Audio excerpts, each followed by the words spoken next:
Welcome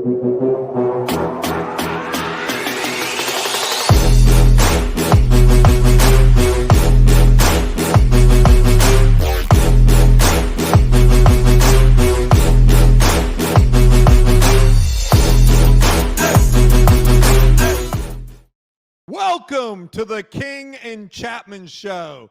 It is Tuesday, May 21st, and I am Brent Chapman, and with me is the original Fab One, Jimmy King. What's up, B? How you doing today? I love it. I still love it. That's great. No, it's great. Every day it's a different intro. It's a different vibe to it. Yesterday's was a little better, although my original Fab One was better today. I'll put it all together, and we'll have a we'll have a finished product at some point. And then you know what's going to happen montage of all the intros and just kind of see which one, which level we like best. And then what's going to happen, Jimmy, is I'm going to get poached and do this for the WWE. That's all right. As long as I could be one of the main characters in the card. You know what I'm saying? I still got my red. I still got my first pair of Speedos that I had in elementary school. I may not be able to fit them, but that would be the decision. It'll be fun to do. Paul Levesque, Triple H makes those decisions, not me. But it's not like my dream of being a WWE announcer would ever come true. They have very talented people that do that, and frankly, that look better than I do. Well, your schedule is already full because you're the commissioner. You're the new commissioner of boxing, so. Oh, it's boxing commissioner.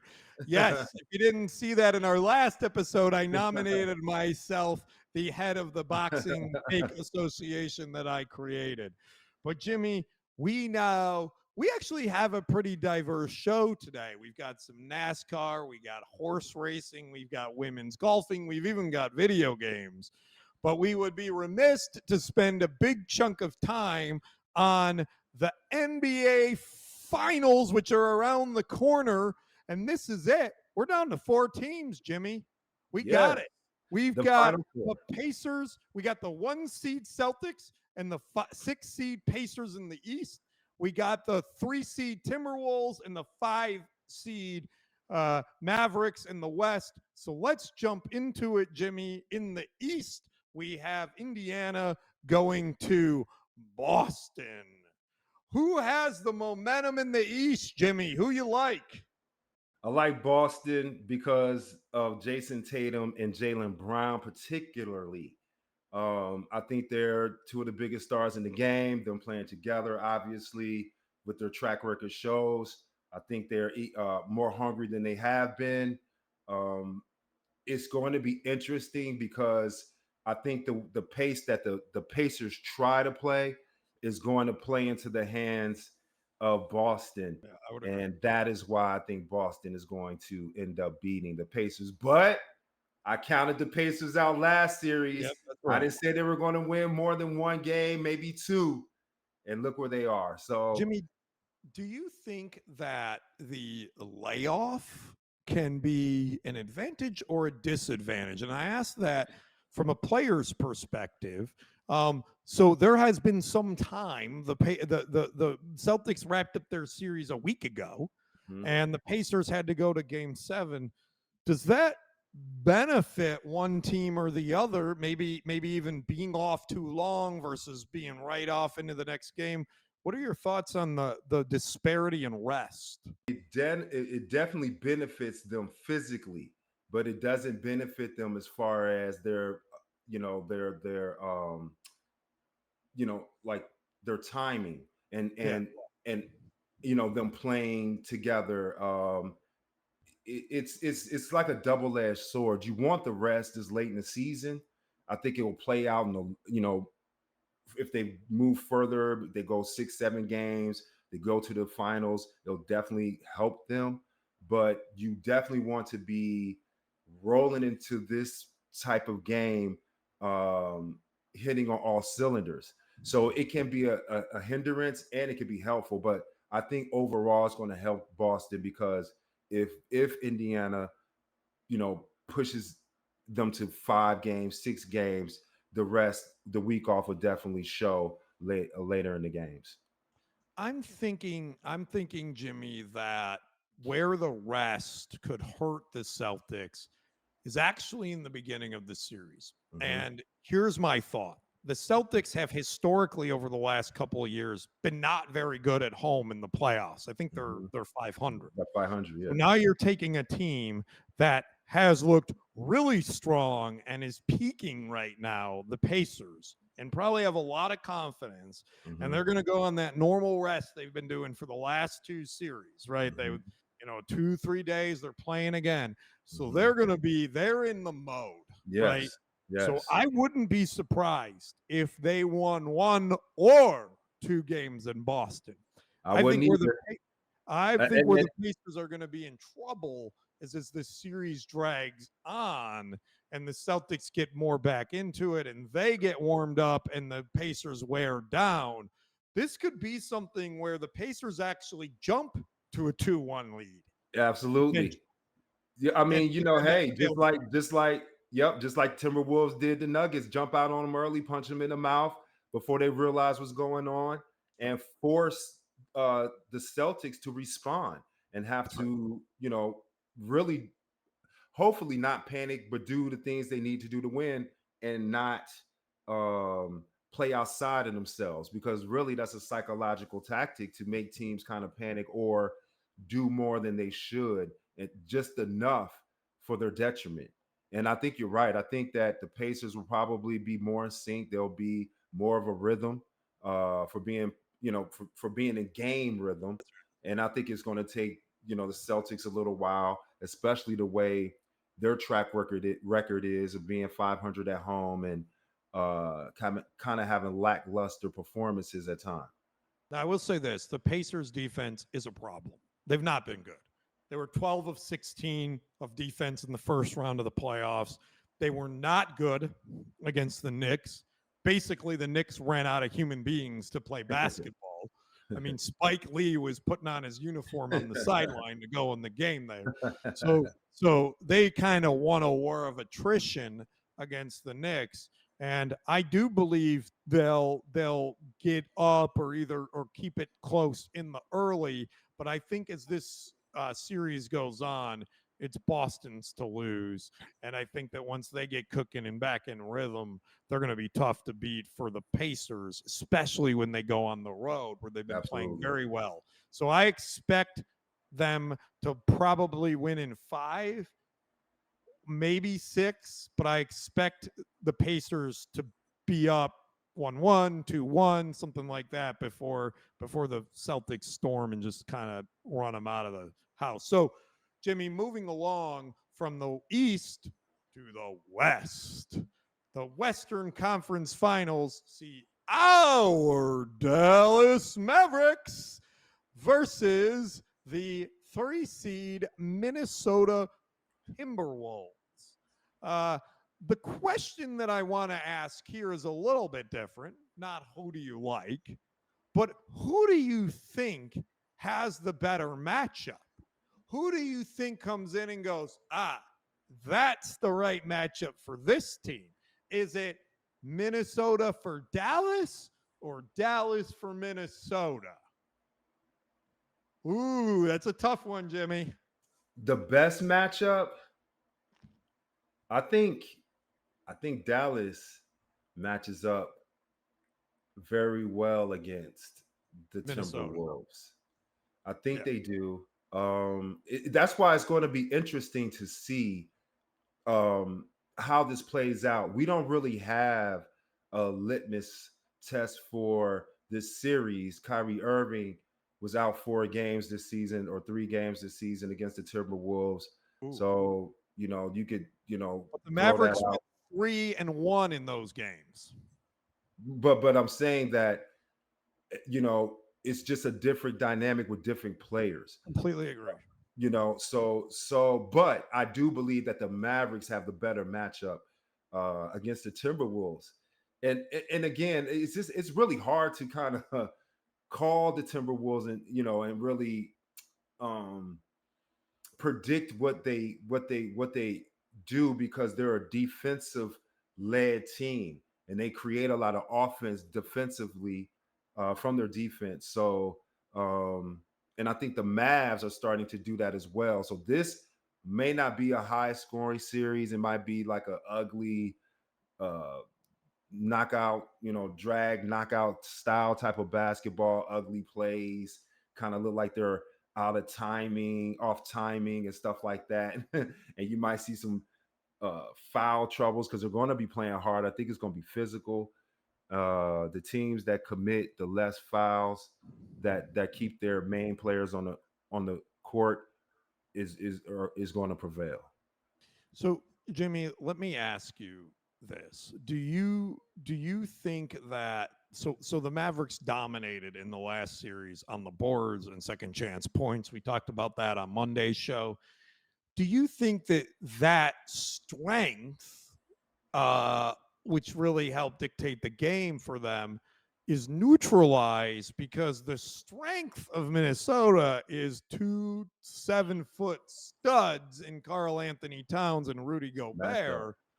Does that what do you think about that advantage, and does that neutralize this advantage, or is rebounding not about size, it's about awareness and positioning and that type of stuff? Well, it's always about awareness and positioning, but it helps to have 7 footers that can that can grab it before you can get to the position because they're longer than you. But Dallas is just as long, and they may not post 2 7 footers at the same time, but those guys are 6'9", 6'10", 6'11". So you're talking a couple of inches difference. And the way that the Mavs are moving right now, getting out on the break, they're playing both sides of the ball like the Timberwolves, but the Mavs seem to be on the uptick, whereas the Wolves have been doing this all season. So this is what we come to expect. That's why, early in the year with Kyrie being gone, now you add that little flavor of offense to the Mavs that but give them that slight edge. But I think it's going to be a physical defensive battle between the two. Jimmy, I agree with you that I think that Wolves are a better matchup for the Mavs than vice versa. And I will say this: the Mavs, this is their second conference finals in 3 years. They didn't make last year after the playoffs last year after the Kyrie trade. Here's what I think about this series. I think that just like the Oklahoma City series, the Timberwolves are young still, and the Mavs are more experienced, and they've Mhm, got that 1-2 punch. And mhm. I just think that in a long series where it's about really you got these veterans and these guys that know how to win and players that just have showed up in big moments. Oh, by the way, Kyrie is now 6-0 in deciding games in his career by winning the other day. So I just think this isn't Minnesota's year. I think that they are improving, but I think that just like with OKC, they need another year. I think Anthony Edwards is going to go cold at times, and I think the Mavs are going to win this series, maybe in 5 or 6 even. We'll see. I think it'll I'm be good to interested watch, to but see. I really hope that my Mavs get their championship this year. But that's my prediction on it. I'm Um, interested to see the matchup between Kyrie and Edwards, just to see how if Kyrie will be able to be as effective offensively, and how well we know that Edwards takes that role of being a defensive stopper just as serious as he does being a offensive juggernaut for the Wolves. and I wonder So if the that's Mavs. the matchup that I'm really interested to see how that affects the game, the outcome I of the game. think that that'll be a great matchup, and I actually think Kyrie will shut him down. I think that he will hold him. I think that he's a dog and he wants to win, and I think that Anthony Edwards at times looks like a younger player in the league, and Good call. so I suspect Kyrie will win that on both sides. I did want to say, I think Maxi Kleber has been injured, and I don't know if he's coming back, but that'll definitely have an impact if he gets to come back. But Absolutely. moving along to a battle on the court, to a battle in the pit. Ricky Stenhouse Jr. does not like Kyle Busch. Just an FYI, Jimmy. If they're ever in the same room, That and looks like you're hey, there, that looks like your is that your first fight as a commissioner for boxing right there? that could be. Well, I don't do celebrity stuff, right? But yes, that could be. So here's what happened, Jimmy. Kyle Busch ran in to Ricky Stenhouse Jr. early on in the race, the second lap, actually. And he was ticked off about that, as well he should be. And so he wrecked.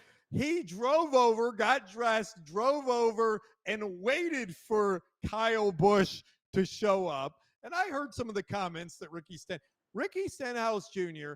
thinks that Kyle Busch is an overrated, was good at one time in the past, is not good anymore, runs his mouth like he's in his prime, and needs to shut up. And he wanted to shut him up.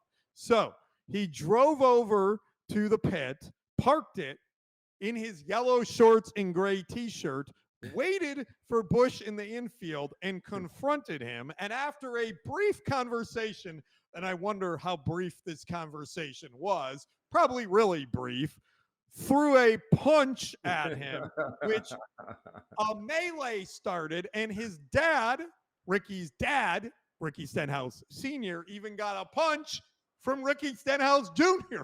Took one right in the kisser from his son. Jimmy, do you think that he was justified to give him a little Tyson Fury?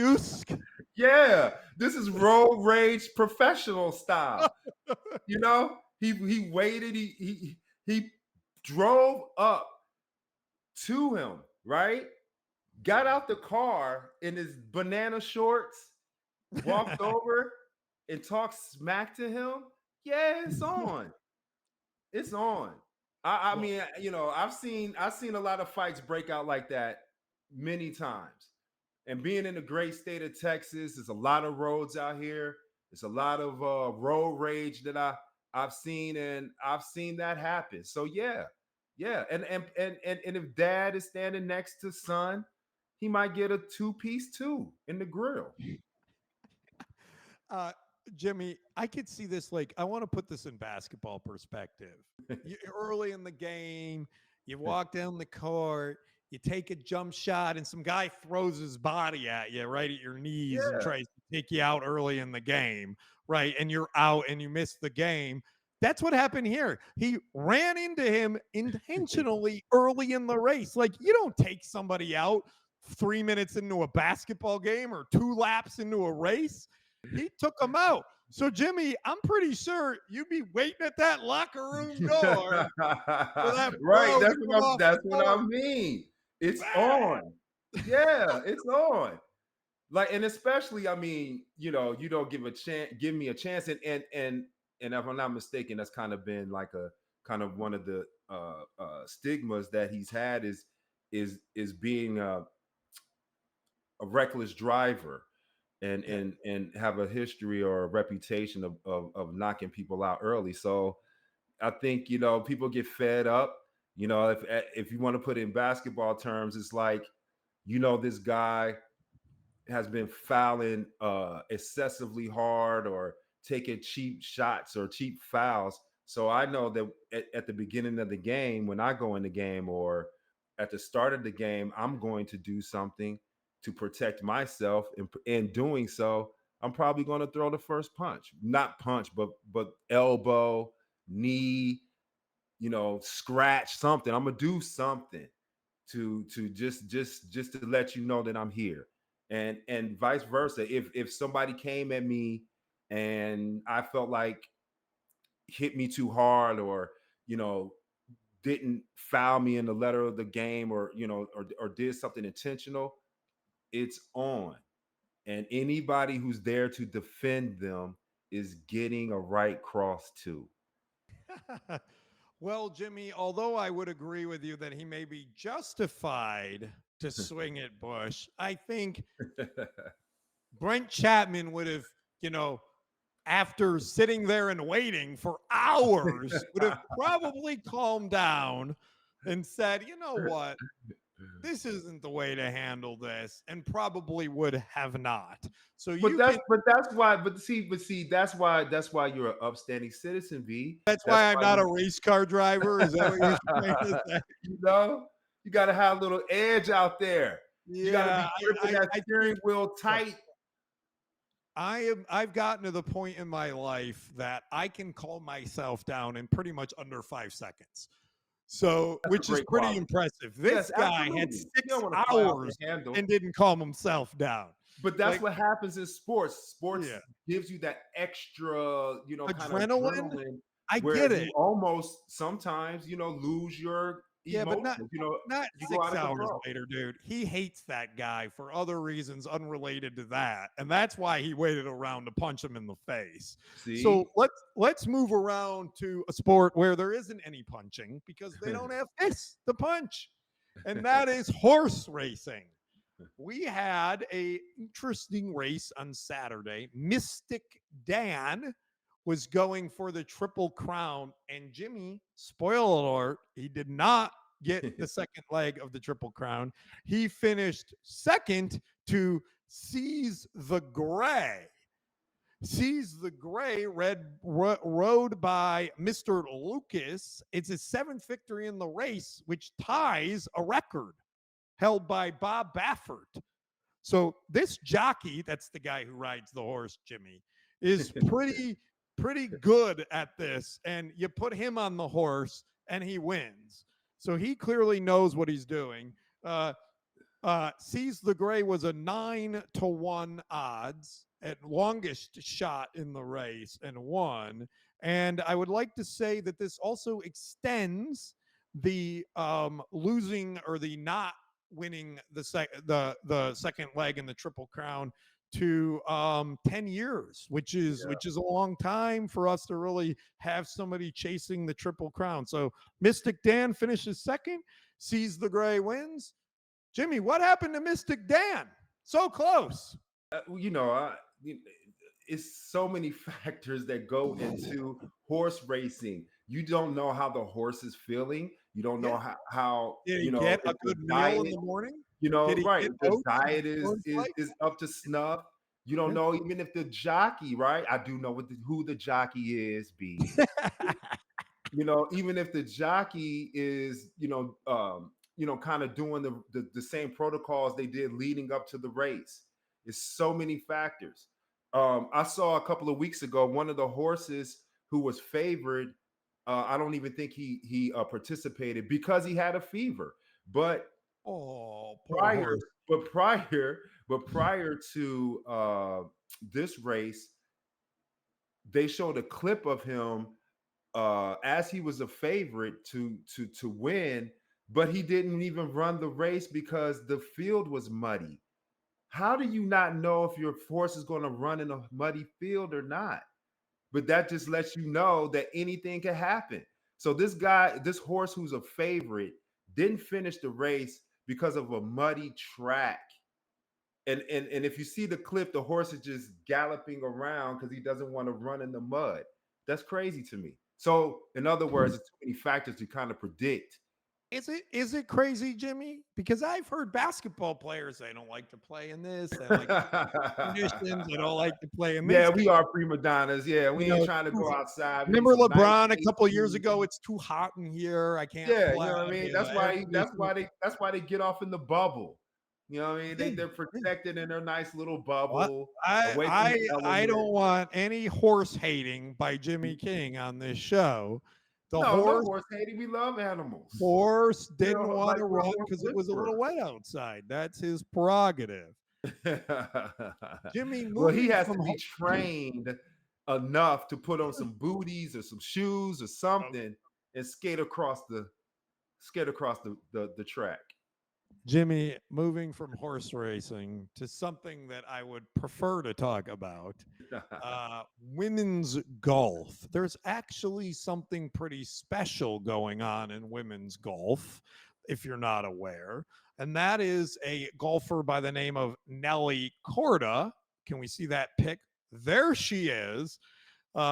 She is tearing it up this year, Jimmy. And this weekend, she won a back nine showdown with Hannah Green of Australia to win her sixth tournament in 7 starts on the LPGA. Now, That's she crazy. had tied the record of consecutive wins. She's only 25 years old. And she is the 4th player in tour history to win 6 times before June 1st. So she is an elite company. The LPGA, not LG, the LPGA Tour record for wins in a season is 13. She's obviously on a pace to get there, Jimmy. Are we witnessing greatness from Nelly Korda? Absolutely. I mean, There 6 she is. wins and 7 starts is incredible. I mean, that's like the perfect entry into your profession. You can ask for anything better. And to be 25 years old, to be, at the top of your game like that. And I just love her quotes. It's like, she's very humble about it. I think she goes about a business, and I can appreciate that. She's like Xander, except for she won back to back to back to back to back. So she is pretty special for sure. Jimmy, the thing that I love about this and what's going on is this is great for women's sports. And I love what's going on with Caitlin Clark, and I love some of the awesome stories. But here's the reason why I love it the most. She has earned so far to date $2.9 million. So just don't tell me it's a nice story and you get a couple shillings. No, she getting paid, bro. Now I know That's you because would she's like winning. that. She's I know winning. you would like that. Yeah. Oh yeah. I mean, listen, you should reap the rewards if you're the best. She's winning the tournaments. She's not the runner up. She's not third place. She's not top 10, 20, which is great. Which is great. Like anybody that starts their career being in the top 20, top 10 consistently in golf is they're looking to have a very promising career. She is out here killing the game. I mean, if she had won what the prior tournament, she would have set the all-time record. So yeah, it's going to be interesting to see how the rest of the year plays out. And if you asking me if for the over under 13 tournaments to break it, I'm going over. Oh, Jimmy King is picking Nelly Korda to break the record for wins in a season by Mickey Wright. Jimmy, if I were 25 years old, had made $12 million in my career, and looked like that, I'm not sure that I would care too much about winning 13. That's why she's different. This is That's why she's correct. different. She cares. She And that's cares. why I am wearing an NWO shirt hosting the King and Chapman Show You and know, not on the golf course killing it. yeah, but she's probably going to have, which she probably already does. I'm not sure. All types of endorsements. Of course she is. Now, I mean, Yeah, now she's crushing it. I mean, She's but going to be. I mean, come on. She's been after the second tournament. She probably should have had some offers, or if she hasn't already, that's something I got to do. I got to do my research. I got to brush up on my LPGA. You got to come Make sure prepared to that. the show, Jimmy. It's called Show Prep, bro. Oh, So, that's what that is. Oh, that's why yeah, you be texting me. yeah, I that's thought why you I'm was just saying texting what's you. up, That's why bro. I, That's why I we know started out all with like, that. what up, bro? Yeah, that's what up, bro is. It's for the show prep. So, Jimmy, moving along, last week we did movies, sports themed movies with Happy Gilmore too. By the way, before we move along, did you watch Happy Gilmore? No, I did not. All right, okay. But We'll save but that for a last yes, word. save it because I'm going to watch it. I promise you, I'm going to watch When it. you watch it, bring it up in the last word. We'll get Jimmy's thoughts on Happy Gilmore. But moving from movies last week to video games, Jimmy, it is back. College football 25 by EA Sports, which is basically Madden with college players. Right, let's be real. It's not like it's that hard to make, right? They just take the other game and put college guys on it and throw in Lee Corso or whoever the announcer is in college football and call it a day. And there they go. But so, Jimmy, college football starts in late August. The game releases on July 19th, and everyone's really psyched about this. The last version of the game that was out was in 2014. Do you know who was on the cover of that last version of the game, Jimmy King? Oh, wait. Come on, I'm gonna spell it if you can't name it. Michigan quarterback in 2014, Denard Robinson was on the cover of the last. That's why I knew I should know that. I knew I should have known that. You know who's on the cover of this year's college football game? Who? Michigan running back Donovan Edwards. With a hail to the victor, valiant, hail to the conquering heroes. Hail, there we go. Hail to Michigan, the leaders and best. Go blue. There we go. Right. All right, Jimmy. So he's actually sharing the cover with do we have the cover, Nate, or no cover? No cover. Something about licensing. Boo. Boo. Yeah, we gotta say. Boo. So Donovan Edwards, Quinn Ewers of Texas, South Lake, Texas, from South Lake, Texas, just down the road from us, Jimmy, and Coach Prime's guy, Travis Hunter, are on the cover of the game this year. Jimmy, are you excited that EA College Football is back? Absolutely. I've been hearing so much about it for the past 10 years.